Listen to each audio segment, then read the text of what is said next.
Hello YouTube, how's it going? So Redfall, I finally finished the game and yeah, so let's discuss it. So what is the story of Redfall? Basically, vampires have taken over this town of Redfall and your job is to try and fight back against them and the cults that worship them. That's basically the sum of the story. There are elements within the story that showcase how the vampire plague came into being, but for the most part, this game is loosely connected to Dishonored, or at least it's built in the same universe of Dishonored, so I'm not sure what they were thinking with this, because as a huge fan of Dishonored, I was just like, why? But nevertheless, the core of the story is for you to basically defeat the head vampire who has blacked out the sun. Now, the reason you are trapped in this town is because they basically sucked up all the water and created a type of barrier that prevents anyone from leaving. But you would assume that with the sun blotted out, that this would become a worldwide issue. Like, at least I haven't found anything that it conveys why there are other, countries getting involved in this situation, considering vampires are real and the sun is literally eclipsed. But all to their own, I guess. Maybe there's a piece of documentation that states it, but there's so much reading material in this game that I find it staggering. Like, they put more effort into scattering reading material that conveys the better part of the story than actually conveying it to the player. There are no real cutscenes, they're literally just stilted images that play out in moving picture mode. And it's alarming because, even though this game has been in development before Microsoft took over, it's still coming from ZeniMax, Bethesda, and you just like, what were they thinking? It was just really confusing. Yeah, there are some in-game cutscenes, but for the most part, you don't really care about anyone. I don't even remember anyone from the story. Like, they're just there. The only person I remember is Miss Whispers, one of the main antagonists, but that's it. Most of the characters just fall flat because you're not given time to really establish the bond between you. Like, you have them. One of the main missions is that a doctor within your within your base of operations, apparently his father aided the vampires, not realizing what he was doing. Same thing for the doctor. He sent survivors to one of the cults and didn't realize what he was doing.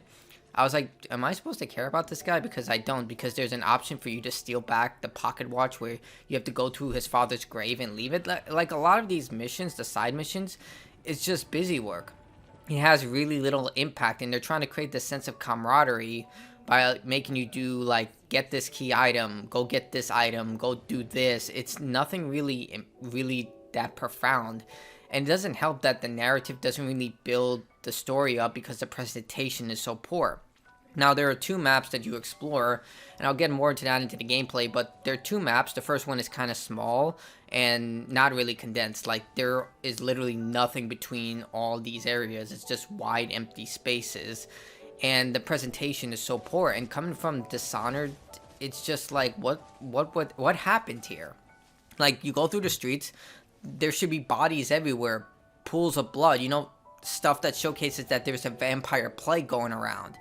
But for the most part, none of that is really presented. Like, even the furniture looks really just like everyone just got up and left, like nothing was happening. So I don't know if they really conveyed this correctly, because the open world is just so bland, empty, and uninspired that you will literally walk around hundreds of meters just to get to your next location. Thank God there's fast travel stations, but for the most part, it explains why your character moves at such alarming speeds. It's because you have to tread so much ground, even though it's just so inhumane of how fast your character moves, and the way their movements just don't really complement human movements. Now, overall, the story is okay. Like I stated, the lore behind the vampire plague is pretty interesting, but it just doesn't land well because so much of the story is hidden behind these optional dialogues that you'll literally miss. And the game developers know this because there's so many achievements that are linked towards missable things, like finding certain pieces of lore or doing things that are very specific that you won't know until you actually look through the achievements and be like, I have to do that? And then you have to replay the game to do it? You can't even replay missions, so if you want to get 100% in this game, be prepared to either look up a guide prior to this, or just be very specific with each of the objectives you're going to do. So the story, not really that great, but how is the characters, the ones you play as? Well, you play as 4 characters. I only played as one of them, Remy. Each one of them has 2 distinct abilities, and you have a little robot ally, which actually is probably the best character in the game. He's always there for you. He's supporting you. You can use him as a distraction. I mean, I like the design. It's basically, he looks like a version of Dog without his head from Half-Life. I have nothing against the robot ally. I actually like robot dogs and just animal companions in general, so he was actually, I refer to him as a he, was the best character within the game. Always there, always supporting you, always willing to take a punch against the vampire plagues. But, yeah, not really that great of a story. I would say a 5 at most, 5 out of 10. Now let's talk about the gameplay. The gameplay is your standard first-person shooter.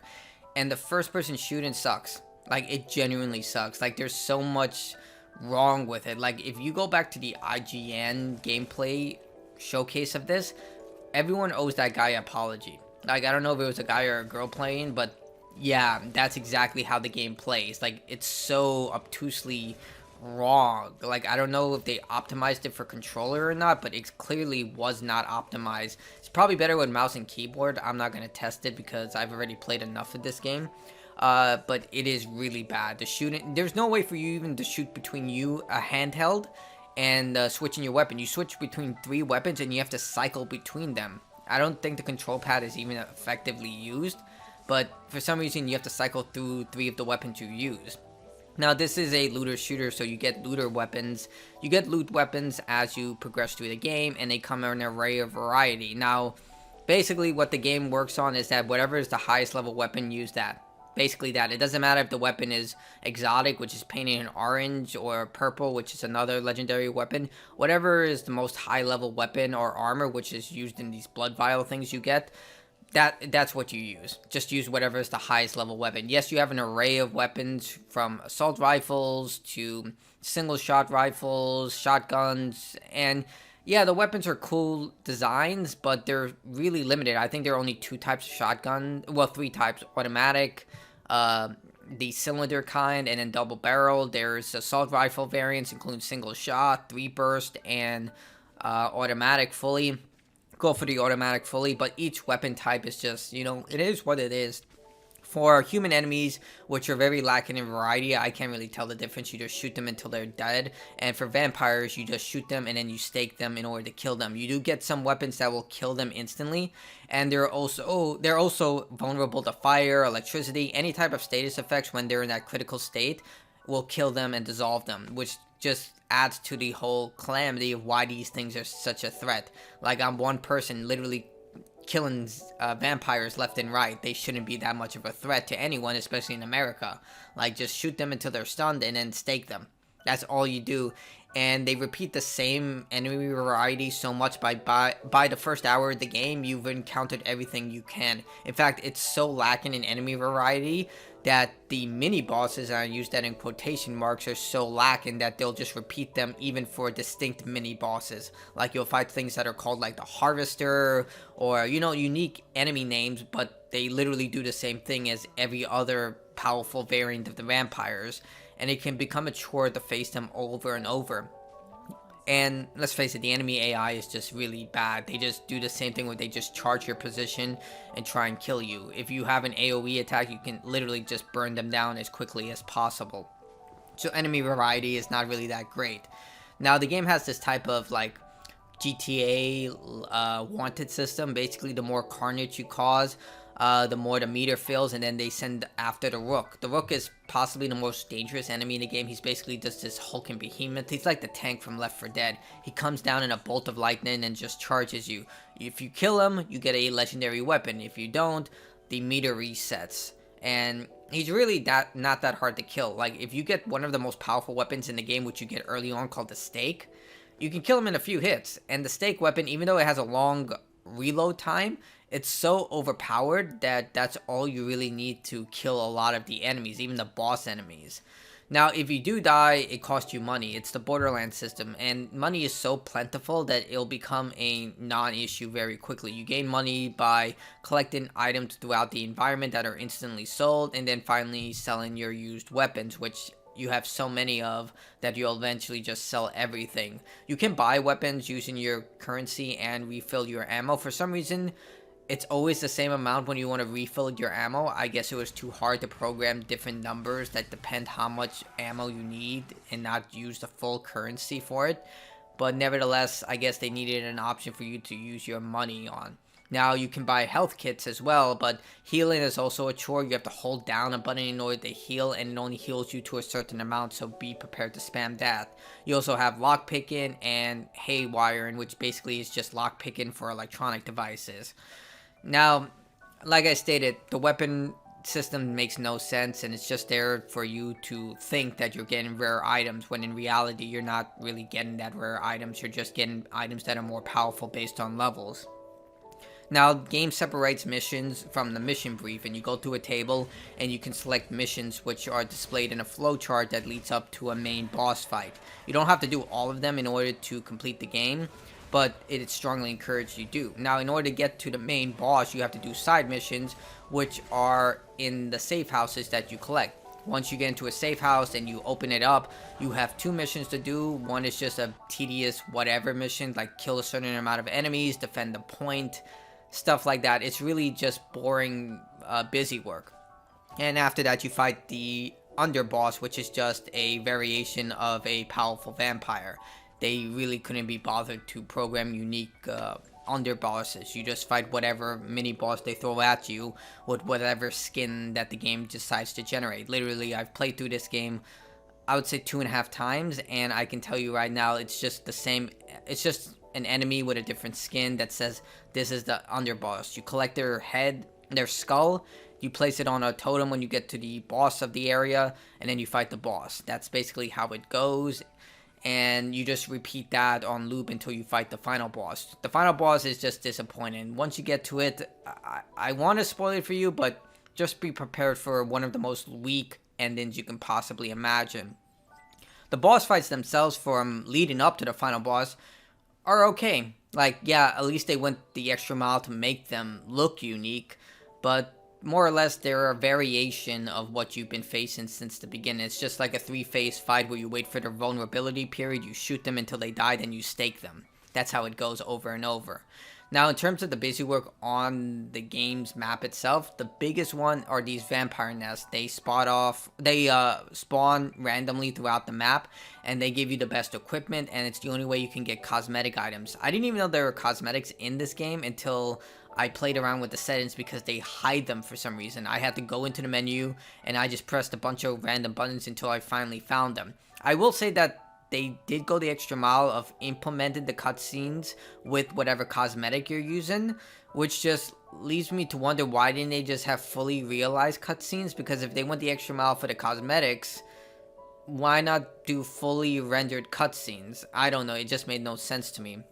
But yeah, you can get cosmetics, which are somewhat okay, because I didn't get footage of this, but for some reason, whenever you have a alpha wolf costume, which is basically a furry costume, sometimes the character's model would clip into the screen, but this game has an array of performance issues, which I'll get into it. But there are cosmetics, which you can only link to common and up to purple weapons, but you can't do it for legendary weapons. And you also have different stakes, apparently, but I never got one. But when you get into these vampire nests, they basically randomize them with 3 handicaps. Your job is to get to the core of them, destroy 3 tethers, which are just key points, and then destroy the heart. Once you do that, you get rewarded with a shield item, and then you can start looting the surrounding area. Your job is to loot whatever you can, and then if you exit before the timer runs out, which is 1 minute, you get to keep whatever you collect. If you don't, you just get kicked out, and it's completed. But every vampire within the vampire nest are basically hypercharged, so you're encouraged to stealth around, but I never stealth. I just ran through the entire thing because the enemy AI was so stupid. Like, you can't even stab enemies in the back with stakes, which I think would have been too overpowered for them, but it's there, and I don't know, it's just really, it just blows my mind that these are the people who did Dishonored.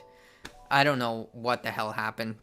But stealth is an option, and those are basically what you do. The other side missions include key points of historical monuments, which basically just serve as checkpoints. The safe houses I already discussed. And sometimes you'll get optional missions, but most of the time it's just not worth it unless you're achievement hunting. Like I stated, a lot of the achievements in this game, if you're a trophy hunter or an achievement hunter, the game is just such a drag to play. If you miss an achievement, you're gonna have to replay the entire game to get that achievement, it makes no sense why you have to do it. Now, you've probably wondered why I didn't talk about the multiplayer option. Because there's no public matchmaking, and none of my friends play video games, so basically, unless you have friends who play the game, you're out of luck. You can't play multiplayer. And I know a lot of people say, well, the game is fun with friends. Anything is fun with friends. That argument is completely moot. And I can't say what it's like. I've seen other people discuss it, but the primary issue is that all progression only is tied to the host. So any progression made by the host carries over for the host, but anyone else playing, it doesn't carry over. So if you play with a party, just be aware of that all progression is linked to the host, and you just get to keep your weapons. And this is a minor annoyance, but it's still a friggin' annoyance. Every time you transition between a safe house and the open world, there's a load screen. I don't know why there's a load screen. We're in 2023 where games are so seamless. Yes, I know games like God of War Ragnarok and Jedi Survivor hide their load screens with like little tunnels and stuff like that, but come on, this game is not that demanding. There's nothing in the open world. There's no reason why there should be a freaking transition between these two areas. I mean, freaking Borderlands 1 and 2, yes, there were little transition areas, but there would be large amounts of areas where enemies were falling from the sky, where Hyperion was shooting down bots from, orbit, and it never needed a load screen back on the Xbox 360. This is the Xbox Series X. 2 generations later, this should not be in a game where the entire world is just populated with the same enemies over and over again. So, on top of the cultists and the vampires, you do fight private security called Bellwether.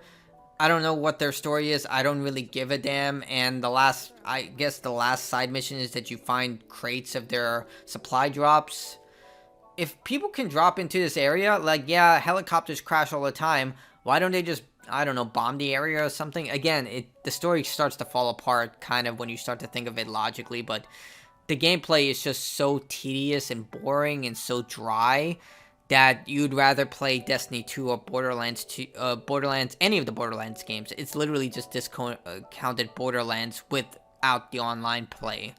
And overall, I just logged through it because I wanted to see if it would get better. It does not get better. It took me about 15 hours to complete the game, and I would say I was idle for about an hour or two because I would just go off and do something else, but it's not, yeah, if you gave up, I don't blame you. And seeing that when I completed the game, only about 1% of people completed the game. This is about a week since the game came out.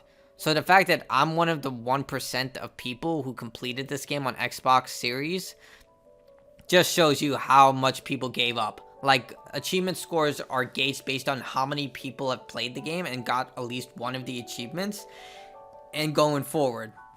And it just says so much when about a week later, only about 1% of the people found it even worth their time to complete the game.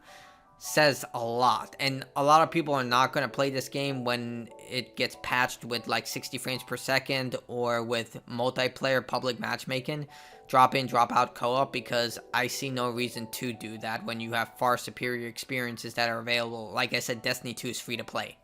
And that has literally public matchmaking. So that's it for that. I'm not going to talk about the gameplay because it's just so boring and trite. It is really, really dry. There is New Game Plus. So if you want to play through the game again, you can. Enemies get a boost based on your level and rank. So that's there if you want to replay it again. It's a nice option. I will say that's a good option. At least they came out with New Game Plus. So once you finish the game, you can go right into the game again if you wish to do that.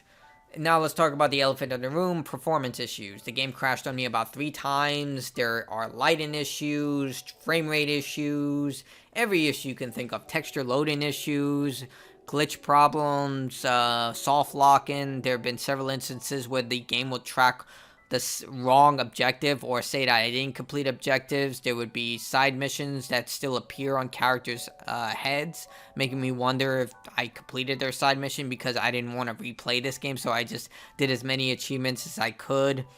There are just so many problems with this game that I know a lot of people would say, well, they should have delayed the game, but I think Phil Spencer was actually very nice about it, but actually very accurate about it. He said even if they delayed the game and addressed the performance issues, the game's gameplay is so boring and dry. He didn't say that. He said that in the most nice way possible. It's basically no matter how much this game could have launched perfectly with no performance issues, the gameplay is still boring.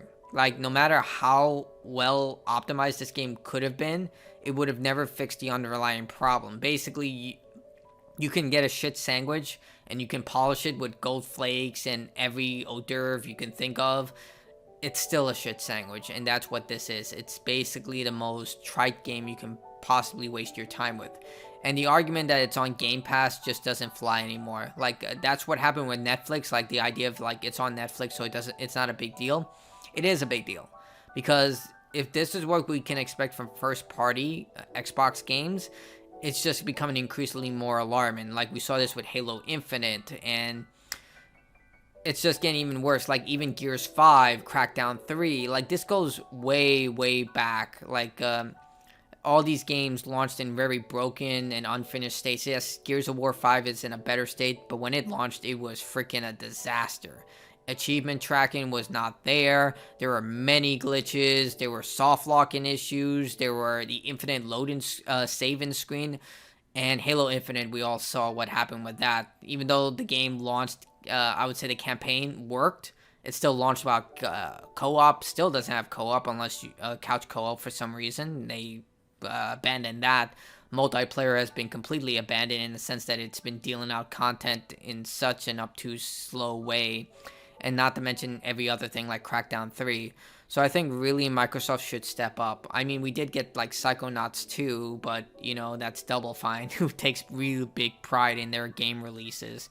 So I really hope this doesn't become an outstanding issue where they just deliver on like, oh yeah, it's just on Xbox Game Pass.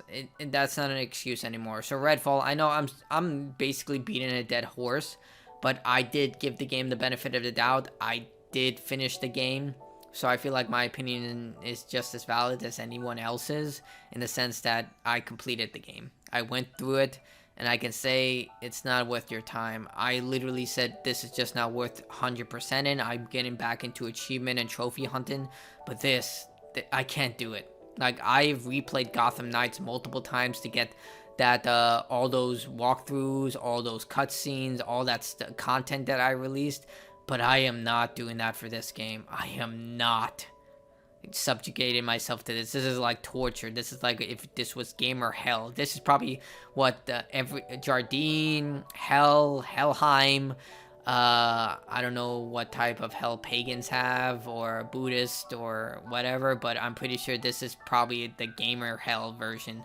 Not only do you have to play this, but you probably have to play Aquaman, or like, Halo the Master Chief Collection when it first launched, multiplayer. Either way, Redfall, it's not worth it. Go play any of the other looter shooters that are available. Go play Dishonored. Like, if you want Arcane at their golden years, go play Dishonored. Go buy Dishonored, Dishonored 2, and Dishonored Death of the Outsider. It's probably cheap right now. Well worth it. Those games are worth it. And if you're looking for a good looter shooters, go get any of the Borderlands games. I'm pretty sure you can get like Borderlands 1, 2, and 3 for like $20 with all the DLC on a good sales day. Yeah, I have my issues with Borderlands 3, but it's a far superior game than this. So that's it for me.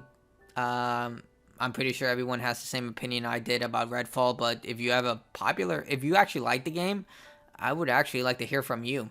Like, I would like to hear a different perspective, but that's it for me. Like, subscribe if you want to. If you don't want to, that's cool too. This is me signing out. God, I'm so glad I'm done with Redfall.